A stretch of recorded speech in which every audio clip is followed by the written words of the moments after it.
बाघ एवं सुवर्ण कंकण।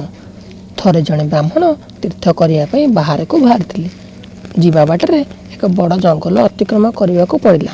से जंगल किसी बाट जावापर देखिले गोटे बाघ तांका पाखक माड़ी आसूची। से पूरा जब निकटतर हवा को गले देखा पाइले बाघटी घासटा खाऊँ। बाघटी हृद कूल बसी थाए। बाघटी घास खाऊर देखी ब्राह्मण आश्चर्य लगिला। जी सब बेले जीवजंतु को मारी खाइबा कथा से पुणी घास खाऊँ। पुणी बाघ हाथ में एक सुवर्ण कंकण धरी। कणटे सूर्य किरण पड़ुवार बेस झलक देखा जाउछि। बाघ हाथ में सुवर्ण कंकण देखी ब्राह्मण मन में लोभ जात होगापी स्वाभाविक कथा।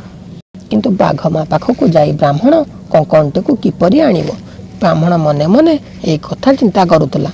किसी समय पर बाघटी ब्राह्मण को कहला, अरे ब्राह्मण मु एठारे घास खाऊर देखी तू आश्चर्य हो जाऊ ना। कहीं ना माछ मांस खाया लोक तू एमती खाइब देखू घास खाइब तापर तू जानथबु। आपर मो हाथ में सुवर्ण कंकण देखी आहरी आश्चर्य लगुव।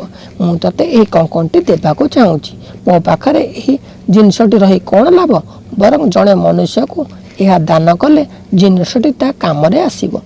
तू मो ठारू यह ग्रहण कर। मते मते एक हिंस्र जंतु बोली भाभी तू बोध हुए भय कर। मु जो युवक अवस्था बहु वन्य जंतु मनुष्य मान को मारी खाई से पाप पाई मु मोर प्राण प्रिया पत्नी एवं पुत्र को हराई।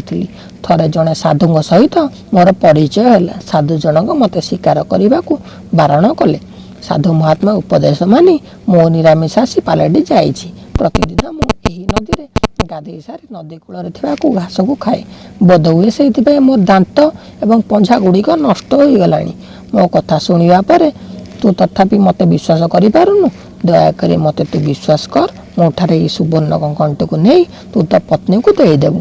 तथापि ब्राह्मण मध्य बाघर कथा को विश्वास कर पारा नहीं।